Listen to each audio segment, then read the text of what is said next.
Hey guys, welcome to Untitled Loft again. In this video I'm going to show you my newly built stock hen loft. So in this space I used to have some breeding cabinets which I demolished, so I've changed my design. So I'm going to start breeding in my big stock loft. However, this one here, we're just going to hold the stock hens while I don't breed them, and it's a good location for them to stay. You can clearly see they get a lot of sun inside. It's facing north, where we get sun coming out in the morning, so it is very nice, I think, for these stock hens and beneficial to them as well. So I'm going to show you the design, how I built it, the framework and everything else. So these timbers are actually called foam ply. They're used in construction, so water does not damage them, so pretty good. And I've also painted a little bit just to make it look a bit nicer. On the roof I put again construction plywood, as well as I put those plastic sheeting so that it doesn't create too much heat underneath and also in my house. In the front we've got a lot of ventilation wire all across. However, I did put a plastic sheeting here just to avoid the water going in from the roof, because my one end of the loft is slightly higher than the other end, so sometimes water hits the loft when it started raining quite heavily, hence the idea putting that plastic sheet. But this can be sort of slightly removed whenever I need to.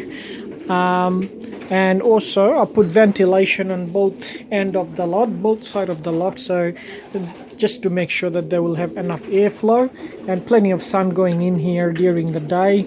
One important thing I like to emphasize is that putting a spring door on your stock loft, which sort of really saves you from missing birds, because sometimes you forget to lock the door and all in a sudden when you come home from work you see the birds went missing. So put that spring door on your stock loft if you haven't already. Very useful. I've just got my newly built perches as well all across the loft. So there is about 75 perches, but I'm planning to only keep 30 pigeons in this loft, 30 stock hens. The best one stays, the rest has to go. I'm just still sorting out.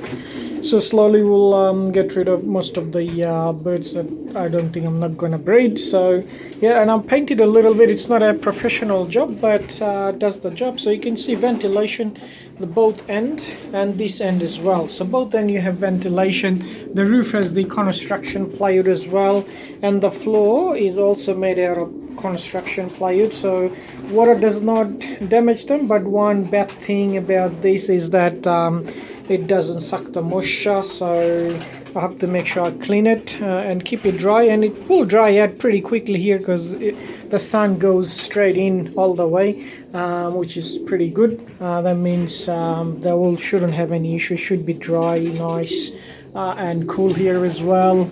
The perches are along the back wall, side walls. I didn't put anything in the front, so I don't want them to come out of the front and make noise. So I think this is a pretty cool setup. So let me know, guys, what do you think of this loft design? What would you have done differently if you've done so? But what I think is this loft for the hens, quite nice and comfy, about 3 meter long, 1.2 meter deep, so probably enough space for 30-35 pigeons, probably more, but that's all I need to keep.